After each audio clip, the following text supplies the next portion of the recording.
Since the early ages, the sanest of people have seen and felt things that defy explanation. Things that stay with them for the rest of their lives. To unburden themselves of these tales, they turn to author and researcher Steph Young, collating innumerable creepy, unexplained mysteries, tales of phenomena that march to a different drum. Turn off your lights, close your eyes, and see for yourself. Creepy, Unexplained Mysteries with Steph Young. So today on Creepy Unexplained Mysteries, we're going to be talking about invisible entities. Well, when I say invisible, sometimes they do show themselves. And when they do, you would wish that they had not. Recently, I was talking to a hunter called Jeffrey. He lives in Parkersburg, West Virginia. He's a hardcore outdoorsman. He hunts all the time. The vast majority of his day and his nights is spent out in the woods. He fishes, he shoots, he hunts, and he doesn't believe in anything unexplained. Or at least he didn't, until something happened to him very recently. He says, "Something happened, and I can't explain it. I was on my way to go hunting. It was 6:30 in the morning on a December day. I was driving along when something crossed the road, and it had to be at least 15 feet tall. It was medium dark brown in colour. And when I say crossed, I don't mean walked. It kind of glided, quickly as though hovering just off the ground. It was very tall. It was brown, and it flew across the road so quickly. All I know is I have no idea what it was, and have never seen anything like it. It was shifting in a rectangular kind of shape. That's the best I can use to describe it. I still can't even think what that was, and I live in the woods. I can't rationalize it." So I asked him, did it have any substance to it, or could you see straight through it? He answered, it was shifting, it was dark brown, it was a shape and it hovered quickly. It was as if you've ever seen a flock of birds tightly grouped together, it moved like that. You could not see through it, it had a shape. I asked him another question. Did it have any limbs? Did it have a head? Or was it just a blurred shape? He said, I was expecting to see deer, if anything. But there was no deer, and there wasn't any birds. Whatever it was fast and big, and it scared me. I don't scare easily, at all, and I don't believe in this kind of thing. My mind went into shock. I couldn't process it or accept it. It was a large creature, it hovered, it was very fast, and I've never seen anything like it. I asked him, was it biological? Or where did it come from? He said, I can't explain. I don't even want to know. My impression was it was evil. No way was it a living creature. It was too big, and it moved like nothing I've ever seen. I asked him, was it aware of your presence? He said, yeah, it knew I was there. It inspired instant fear and shock, to the point of you don't want to believe it. And yet after it was gone, the sense of terror went with it too. Now, I'm not one of those people that think humans can know all of what exists. I think things exist that we can't explain. It didn't harm me, and it didn't act as if it was going to harm me. It was actually just in a hurry. I chalk it up to something I don't understand what, and I'm not afraid now to go out in the woods, but I'm very curious about what that was. He's not the only one to have seen these kind of creatures. Back in 2014, I came across a very strange story of a bow hunter It was in the book Predator in the Woods. At the time, I was collecting accounts about these creatures that seemed to be invisible, and yet sometimes it was as though some kind of cloaking revealed their true form. Well, in this particular case, the lady called Jan had gone bow hunting at the start of the season in Ohio. She'd gone alone, and she'd set her hunting stand up in a tree about 15 feet up, and all was quiet, so she spent her time just texting friends, waiting for something to come along so that she could begin to hunt. Suddenly the woods went really quiet. The birds stopped making any noises. She couldn't hear any rustling, but she felt that something was very wrong. In fact, she texted a friend and she said, "The woods have gone so quiet. This is not normal." She felt as though she was being watched, but she couldn't see anything until something caught her eye in the field of vision ahead of her, where there was a wide expanse. She saw something moving. It was a shimmering, brownish kind of colour, and yet it didn't seem to be fully formed either. She could make out parts of it, almost as though, to her, it looked like a mirage that you would see in the desert on a hot, sunny day. She couldn't work out what it was, but it was gliding across her field of vision, from the left, going to the right. She took off her glasses. She thought, I must be seeing things. There must be something on my glasses to make me see something. She wiped them clean, but when she put them back on, the thing was still there, still moving. She described it as something as though it was wrapped in saran wrap or some kind of gossamer.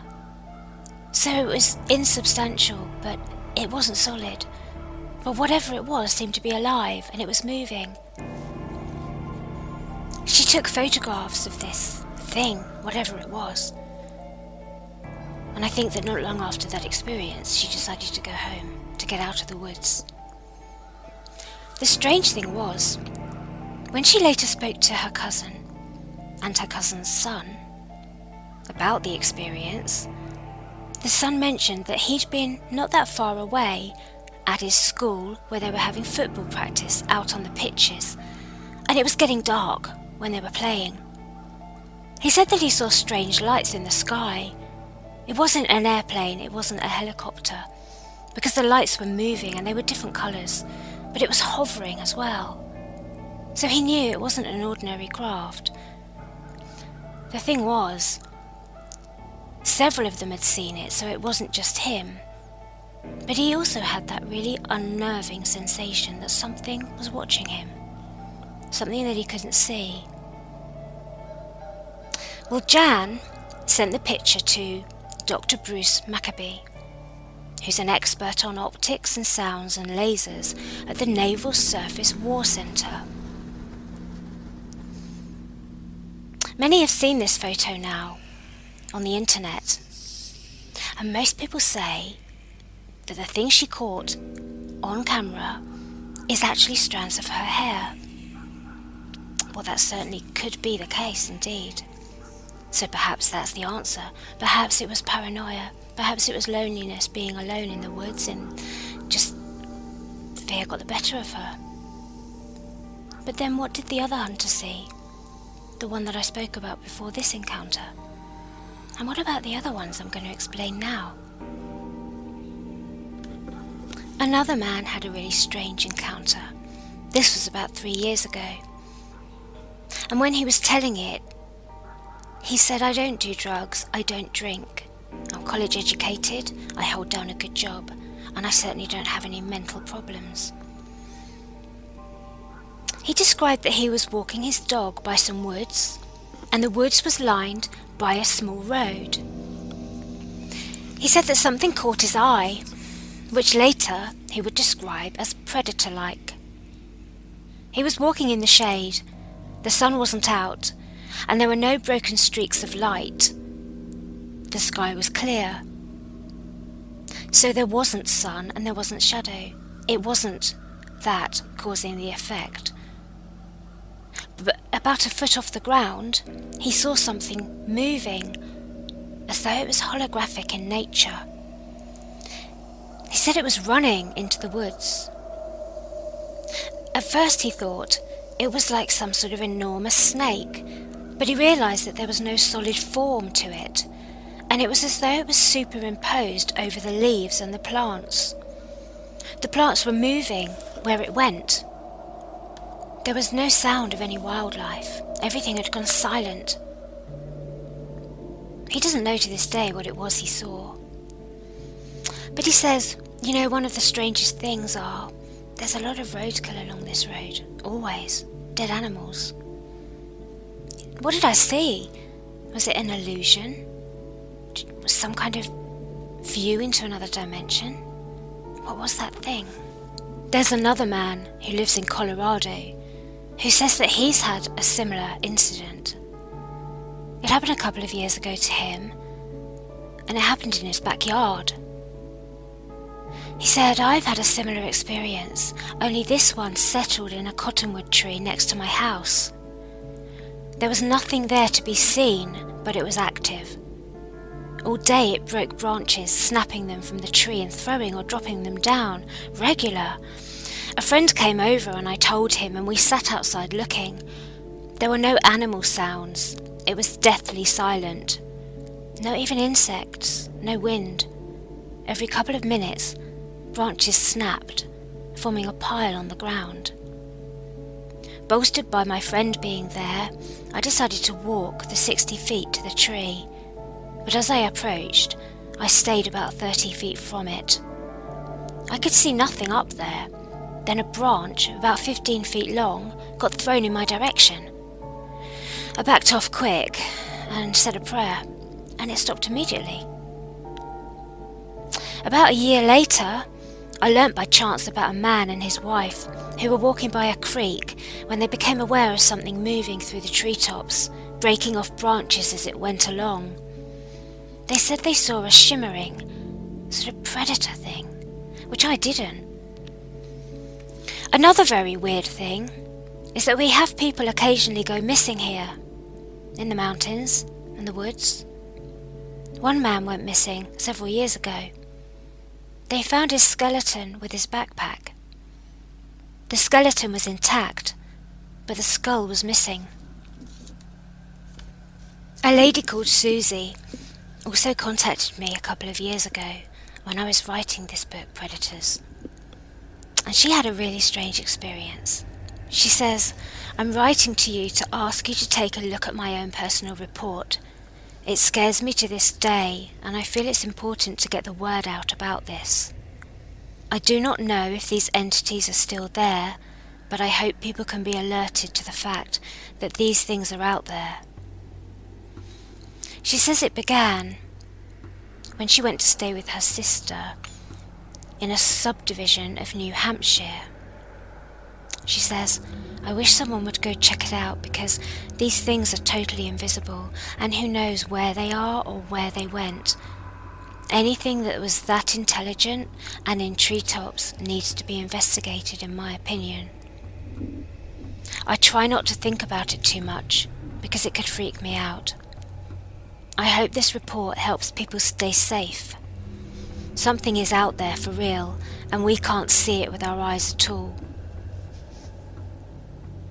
It happened in spring 2003, and it had been rainy the last few days. Often late at night, I would go out onto the front deck to smoke. Each night, as I sat on the deck after midnight, I would hear large sticks breaking in the forest. It happened every night.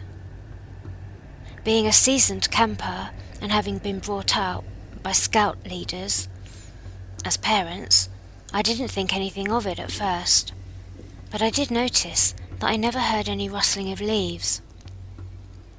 Well, I brushed it off as being some kind of animal, but still, night after night the sounds continued, and I could also hear the sounds of scraping on the tree bark and of something dropping out of the trees. I would look out into the forest for any kind of movement, but I couldn't see anything there. The porch and the driveway here are well lit by floodlights. I also used a flashlight to beam light into the trees, but I couldn't see anything at all moving. Then the sounds started to move closer. The longer I stayed out on the porch, the closer the sounds started to come.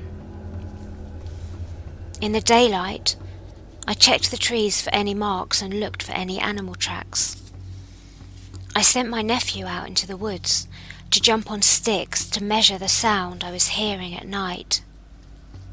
He could only break smaller sticks, but I could break the larger ones by jumping on them.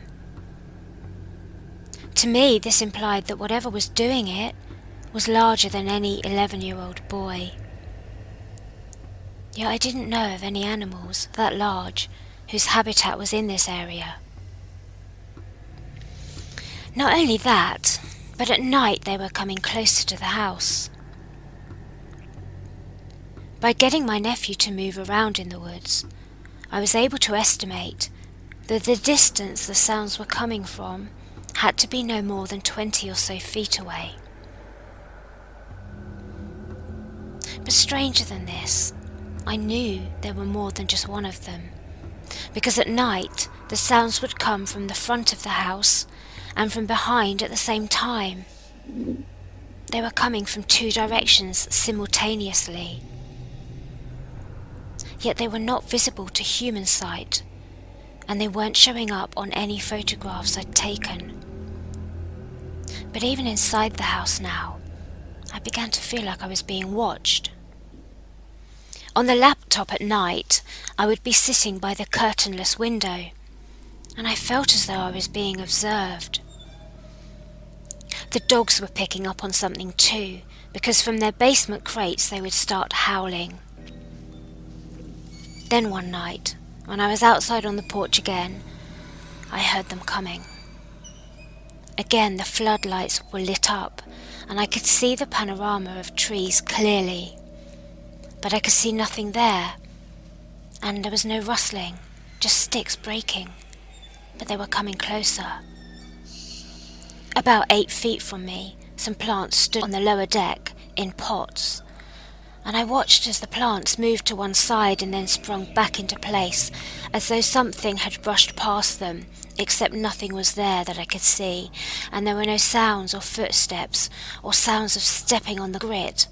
The night had no wind or breeze, but the flowers had been pushed aside a significant distance. Whatever it was, it had come up the stairs towards me. In shock, my head turning, running through what I'd just seen happen, I ran inside and locked the door hurriedly. Shortly after that incident, I was sitting by the window on the computer again, when the eerie feeling of being watched returned.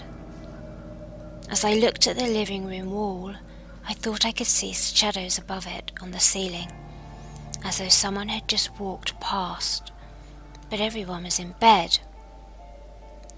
I thought it had to be my imagination playing tricks, and I decided to go and take a shower and relax.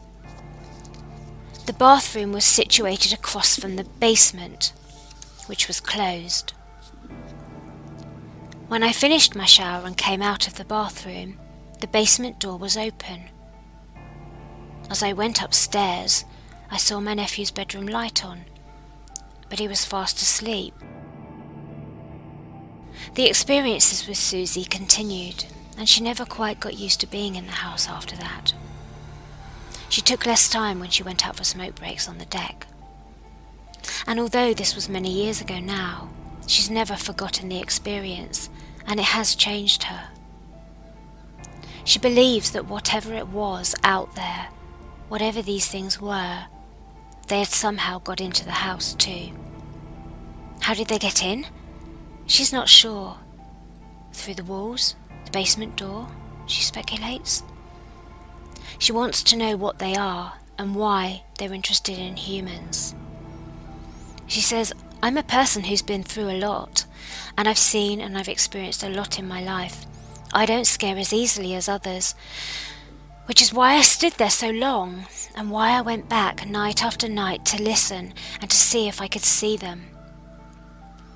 There was no movement whatsoever visually, and it was reasonably well lit. No one in my sister's house was up late and outside, so they had never experienced this before, and they tried to make all kinds of excuses for it, like it was the trees popping from the cold weather, or it was small animals. I wish I'd had equipment to record it. I was only about 4 to 5 feet from the door the whole time. I wish I'd been able to get my brother-in-law to stand out there with me. He's a total non-believer in anything unexplained. He's too science-based. All things are explainable to him. Oh, and a tiny aside, I tried to flip my cigarette in their direction, but it didn't fly right, and I lost that opportunity and fled. I wanted to see if it would bounce off whatever was there. Were they just watching, testing, hunting, or abducting? On the grass there's no sticks, they're silent. How many other homes did they get into? There were no other sounds, no communication of any kind. These things are either interdimensional or cloaked, or perhaps out of our visual range of ability to see. But we need to learn about them as fast as we can, so we're not caught. I had no other way to get my story out back when it happened. Calling into shows is hit or miss, and paranormal forums only reach a small portion of society, but I know they're still out there. I just know it. It would be different entirely if I were not well versed in camping and forest sounds. I can easily rule out a lot of them because of my background. I grew up with scout leader parents. All animals of the forest rustle dry brush and leaves on the forest floor, even a little bit when they're trying to be quiet. I'm a seasoned camper. I've been out there all my life. I know the forest sounds, and I know animal behaviour. A lot of people initially accused me of making up a scary story. They didn't believe it was real. Then they made every forest animal sound. And I know what noises animals make. Of course, a few said it was Bigfoot because they believe he can be invisible. I know beyond any shadow of a doubt this was not Bigfoot. Bigfoot breaks trees and beats on things. He walks heavy and rustles the foliage and dry leaves on the forest floor. This was quiet creeping and no rustling at all. I know a coyote from a wolf. I know the sound that foxes and raccoons make. Through further discussion on paranormal websites, a few things came to light. One person suggested the sound wasn't actual breaking sticks, but a sound that they make. Well, who's to say? One person interpreted the situation that the entities were testing me to see what I would do. This comment made my hair stand up straight, and I have long hair. This put a twist on it that I had not thought of before. Prior to that, I thought the entity accidentally brushed the flowers as it passed closely by it. If it were done intentionally, though, to observe me and my reaction, that involves a high intelligence, and that really means we are up against something scary as hell. This will haunt me for the rest of my life, and I hate that. I feel this way out of pure fear, or terror in fact. I know in my gut that this is going on everywhere and has not been discovered yet. I can add to this too, they were up there in the trees for a reason. To me, they hunt at night. They go in the trees to watch like hunters in a tree stand. This means hunting, observing, in my opinion. The question is, are they documenting or planning dinner? I really haven't been the same since. I never feel okay in the woods anymore, even in the daylight. Hell, I don't even feel safe in my own yard, especially at night. We all need to track these things because they pose a threat in my opinion.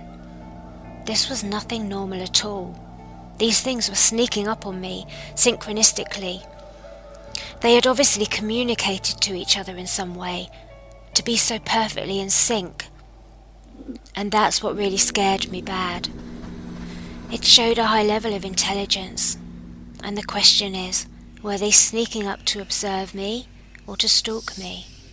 Was I prey to be captured or just observed? That is what made me run inside and lock the door. Susie's not the only one to have had experiences with things that can't be seen. Researchers John Mitchell and Robert Rickard wrote of an account from the famous explorer James Allen Rene and his friend, who were in the remote wilderness of northern Canada in 1924. According to them, as they made their way across a frozen lake, they encountered something that chilled them to the very core.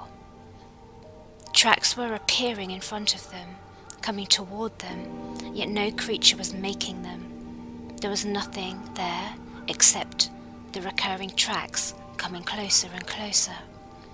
Then suddenly, something impacted against Rene, then ventured on at great speed, its tracks still being made as the invisible entity made its way across the lake.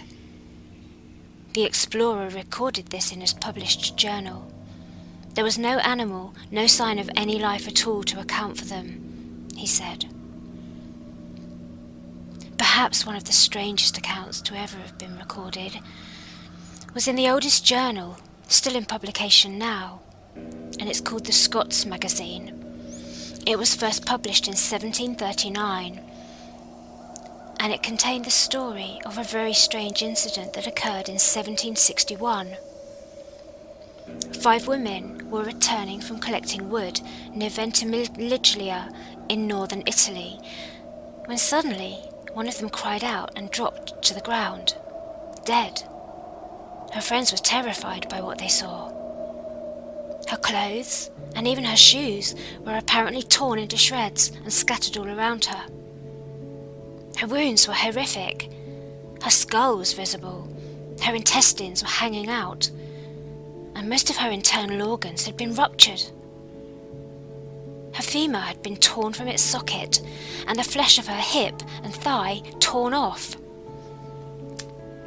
The account was recorded in the French Academy of Sciences by Dr. M. Morand.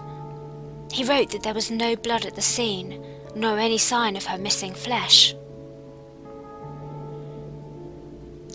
A few decades ago, in the field of ufology and cryptozoology, there began a growing field of thought that pointed to the possibility of invisible intelligences on a grand scale.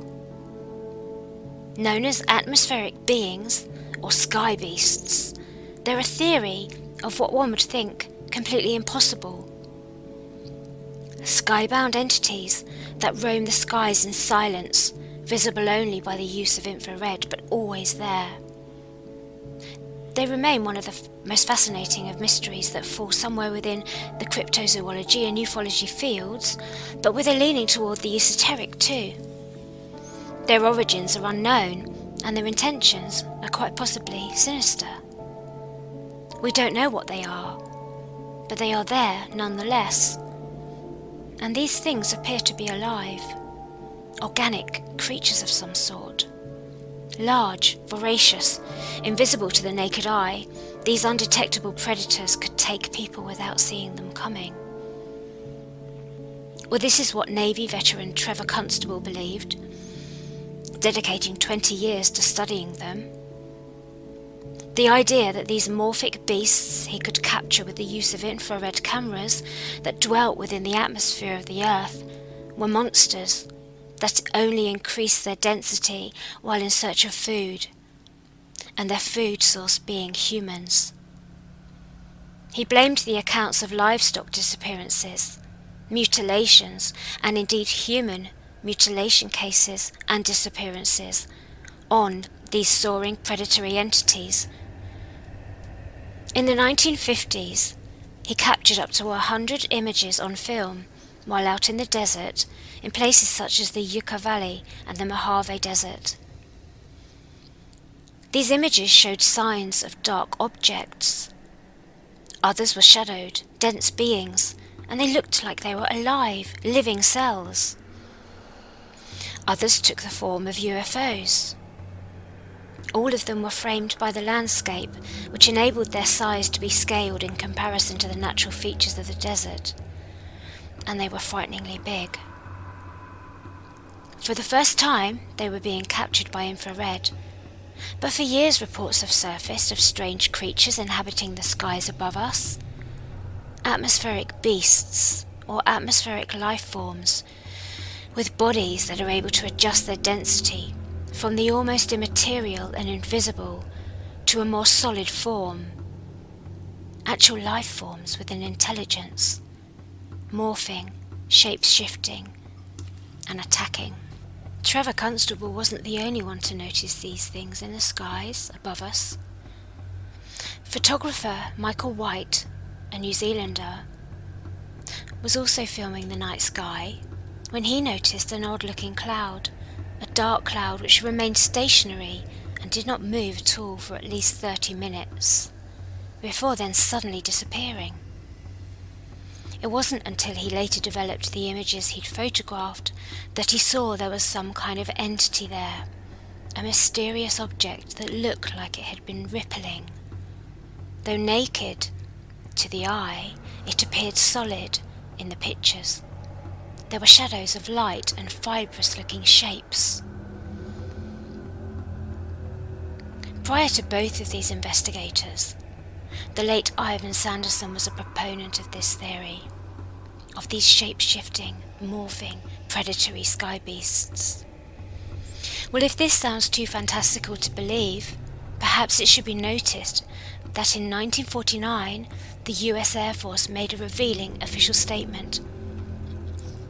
The statement said that the possible existence of some sort of strange ET animals had been considered, as many of the objects seen in the sky act more like animals than anything else.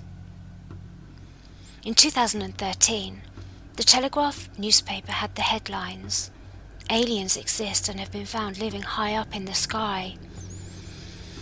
The University of Sheffield scientists, mentioned in the report, had found organisms living up in the atmosphere. This, they said, could possibly be the first real proof that life had come from space to Earth. The newspaper article points out that this is not the first time organisms have been found. The skies are thought to be full of life. Our conclusions is, they said, life is arriving to Earth from space. Life is not restricted to this planet. When Trevor Constable's images were analysed by the Borderland Sciences Journal, they said objects would be in the films, but as a stirring that followed the lines of their structure.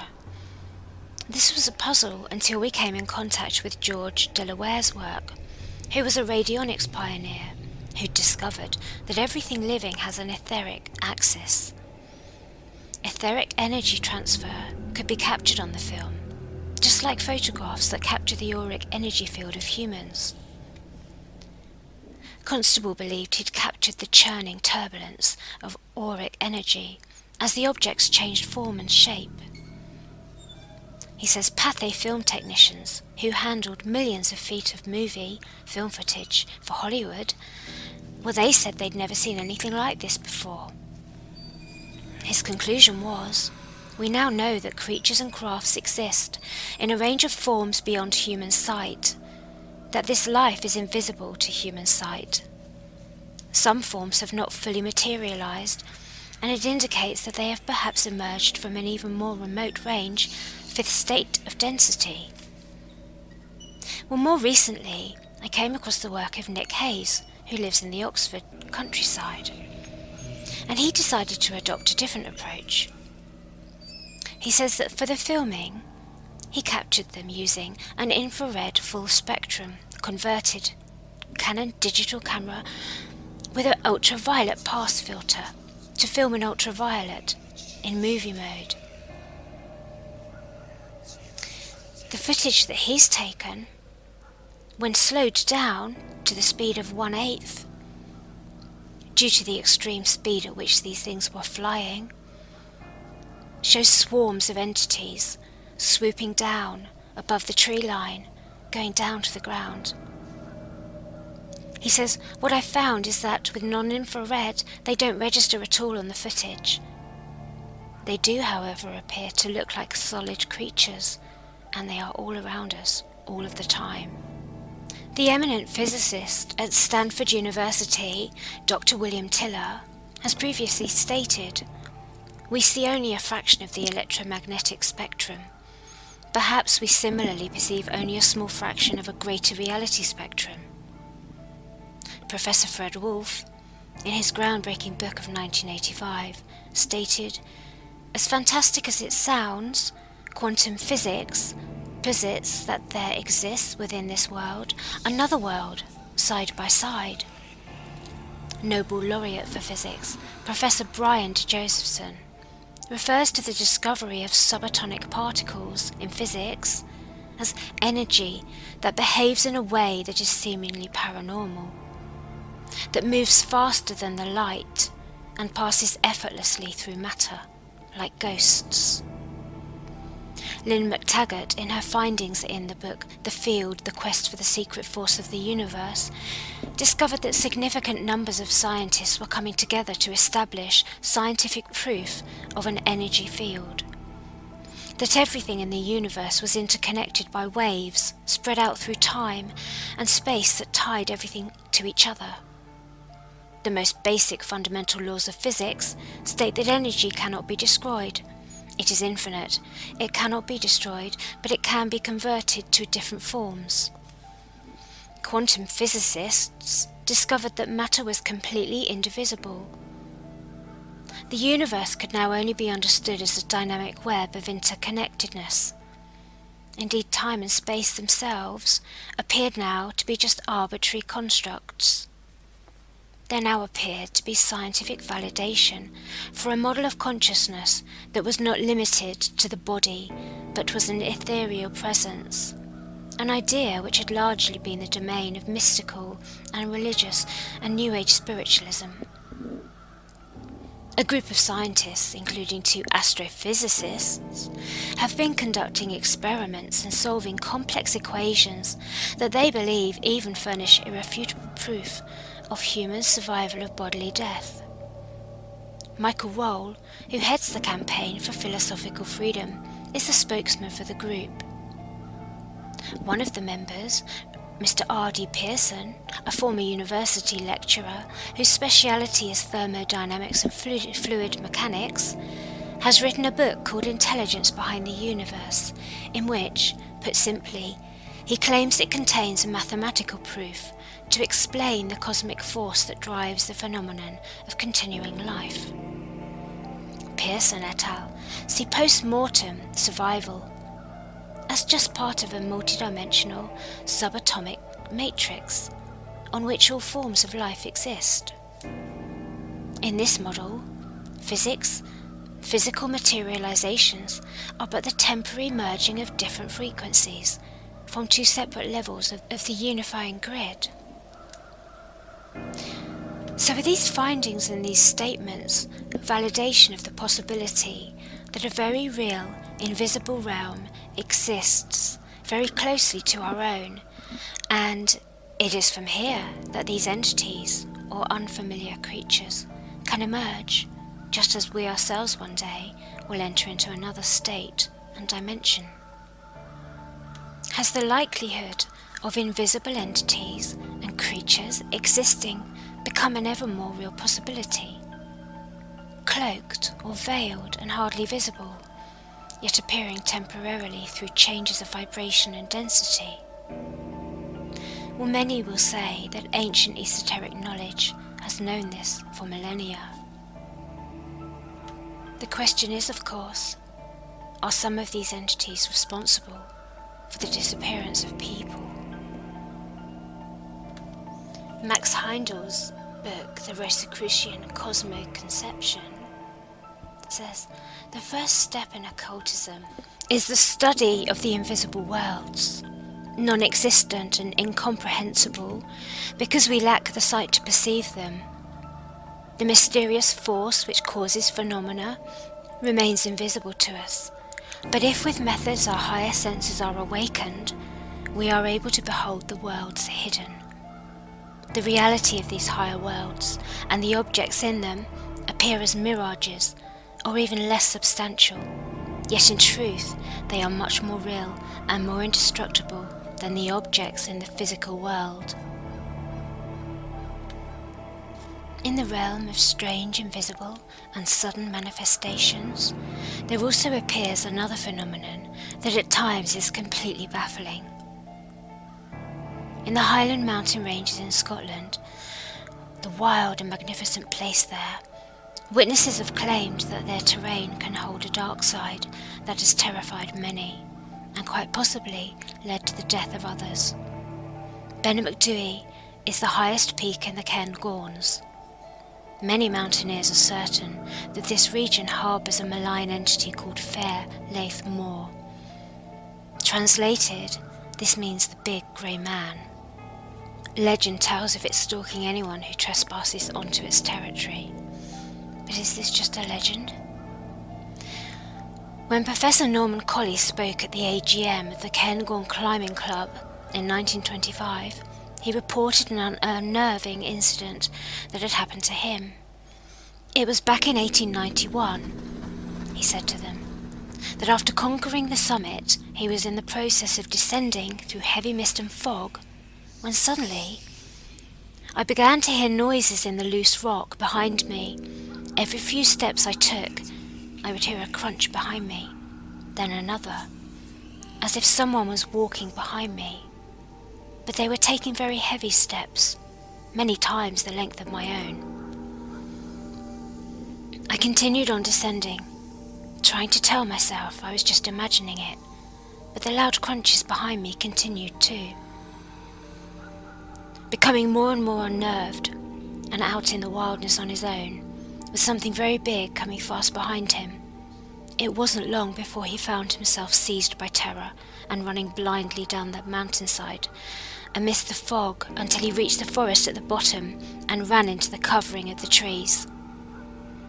Stopping to look behind him, he was unable to catch sight of the monster through the fog, but he knew he was being stalked by some huge, menacing creature, and he ran on, exhausted but desperate to get to safety.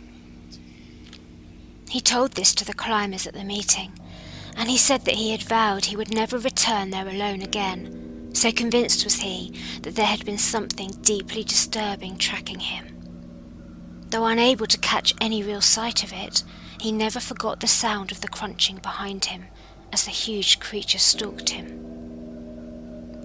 Well, after hearing of the professor's experience, other mountaineers at the meeting began to admit that they too had experienced some very strange things while on the mountain. They told of rapidly developing sensations of uncontrollable fear, panic and terror, yet with no logical reason causing these sensations. Some even exclaimed that they had felt irresistibly drawn toward a dangerous crevice or cliff, as though in a trance, and coming perilously close to going over the edge before somehow being able to snap out of it. Murmurs and rumours grew, speculating on how many climbers might have been chased to death by an entity or some malevolent force there. Well, following his telling of this story at the meeting, the doctor went on to receive a letter from a man who told of his own frightening experience on the same mountain. The doctor said that he and his brother were on the deserted mountain near the summit one day, when they suddenly saw a giant figure coming toward them. Terrified, they fled that instant, never having seen anything like it before, and terribly aware of how small and alone they were on that mountain. One does have to wonder how many climbers did not see it coming and were not lucky enough to have been able to flee. Wendy Wood, a politician and who was involved in the founding of the Scottish National Party, and has been described as one of the most rational people anyone could meet, was also gripped by a blind panic when walking through the pass beneath the summit. She was hiking there alone when she suddenly heard a voice. Thinking it might have been a fallen climber, she went to see if she could help, but she could find no one around. Later, she described the voice as being extremely loud and very close, and sounding like it was spoken in the Gaelic dialect. Looking all around her, she had tried to see who it was that had spoken to her, but no one was there. Spooked by the incident, she hurried to get away from the area, but she became overwhelmed by the feeling that she was being followed by someone or something with an enormous stride. She could hear footsteps following behind her as she went. At first she tried to reason with herself that the footsteps were just echoes of her own footsteps, thinking the mountainous setting could cause echoing to occur. But then she realized to her horror that the footsteps sounded wholly different to her own steps, and she could not stop the terror as she fled as fast as she could. Fast forward to February 2015, and climber Chris Slight, a producer of BBC's Scotland's Outdoors show, spoke about a remarkable incident that had occurred just a few days ago when he was climbing the peak of Ben Nevis, the highest mountain in Scotland, with a close friend. When I climb, I listen. I listen hard. There's many clues that will tell you what's going right or what might be going wrong. Sounds that comfort you, like the thud of a pick in good ice, the clip snapping shut, holding the rope that will hold you if you fall. There are sounds that warn, and there are sounds you never want to hear. So when I heard a blood-curdling scream, I feared the absolute worst. The screams were terrible. It started out almost indistinct, muffled, but quickly came sharp, visceral, piercing. I was hearing someone who'd just watched a loved one fall to their death. There was so much loss and pain in the sound. I wanted to be off the mountain, but I was hanging vertically off a wall. I froze. The scream had sent my blood running cold and brought home to me the consequences. But there was nowhere for me to retreat. Well, he and his friend had no choice but to continue upward, which would have been the safest route. As they continued their climb and finally managed their safe descent, they both wondered why there was not more noise and more activity going on. They expected to see a rescue party, voices searching for the body and the screaming friend or partner. They knew something terrible had happened. They knew there had been a fatality, that a climber had fallen to their death. But there was no noise and no activity. As they emerged from the misted mountaintop, they did their own search of the area, but they found no people. At the base of the mountain, they talked with other climbers. They'd all heard the piercing wailing too. One had even abseiled to investigate where he thought it was coming from, but he'd found no one there. Even more strangely, none of the climbers there could find any evidence of an accident having taken place. And when they contacted the police, no accident reports had been made in the last few hours, and no one had been reported missing.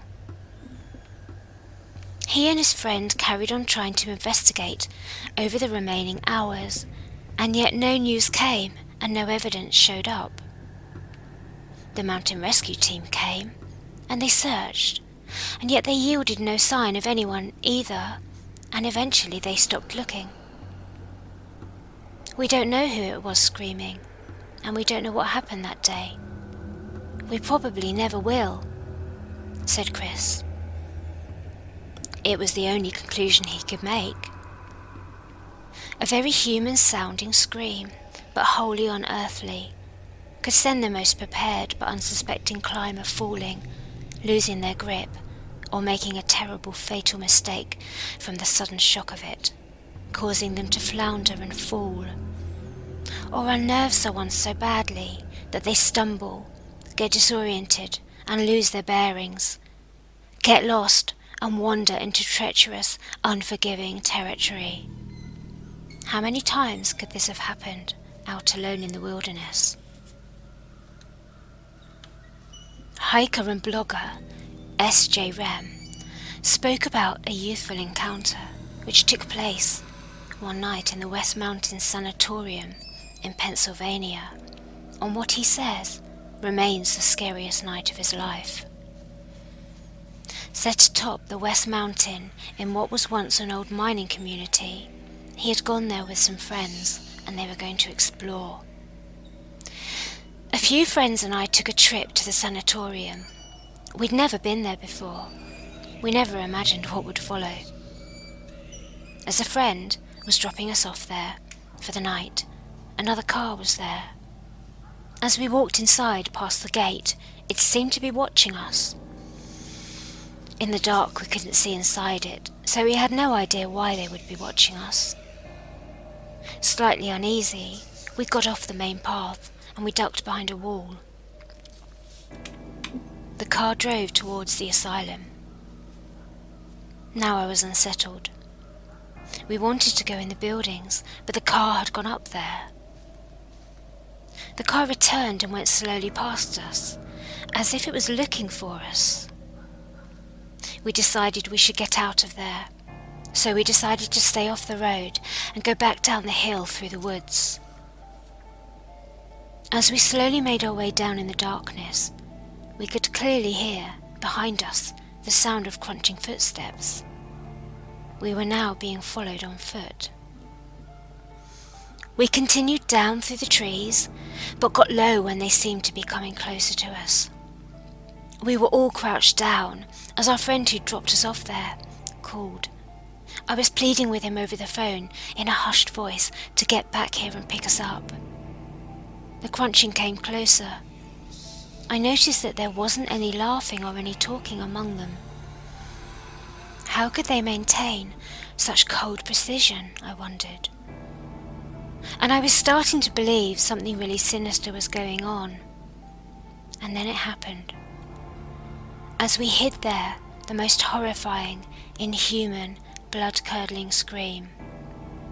It was real, but it was inhuman. It echoed off into the night. Unable to even think straight, whatever it was that was happening to us was real, and we all took off down the dark hill and out onto the road. We were sprinting. I couldn't remember a time I'd been gripped by fear such as this. By the time our group was back together again, we seemed to be past the worst of the ordeal. That's how it happened, no embellishment. I think it was just guys wanting to mess with people. But there's still that small chance something supernatural was going on up there. That horrifying, blood-curdling scream was inhuman. Russ Chastain, a hunting aficionado, describes the time he had a most unnerving experience while on one of his first hunts with his father, a quarter of a century ago now. They'd set up in separate trees, and the afternoon was turning to dusk. All was quiet, and they heard noises of something moving nearby. It looked to him very much like a tree was moving, but he couldn't see any animal causing it to move. It was still light enough to have seen if an animal was there. Then he noticed that behind him he could hear rustling and movement again, and it appeared that the bushes behind him were moving this time. Something had got past him without being seen. And then suddenly the quiet is shattered with the most blood-curdling scream. He described it as the most primal cries he'd ever heard. It seemed part human, part animal, and part spirit. It was ethereal and completely evil. He couldn't pin it down, what it was, but every hair on the back of his neck stood up. Then it came again. He said my heart froze, but it was hard to pin down the source of the noise. It was ethereal and it was everywhere. I tried to shrink to invisibility. I'm alone. My father is quite a distance away in his tree. It's getting dark now, and something has got between me and the truck and my safety. He couldn't run to the truck. He sat there, shrunk to invisibility, clutching his gun tight. But he thought, How effective is my gun going to be against something that I can't even see? Guns don't kill demons, he thought to himself. Well, to this day, he has no idea what it was. Eventually, under the cover of darkness, his adrenaline must have kicked in, and he found himself leaving the tree and running for his life back to the truck. He sat there all night until his father returned. When his father got in the truck, Russ said to him, "Did you hear that? Did you hear that scream?" His father had no idea what he was talking about. His father hadn't heard it.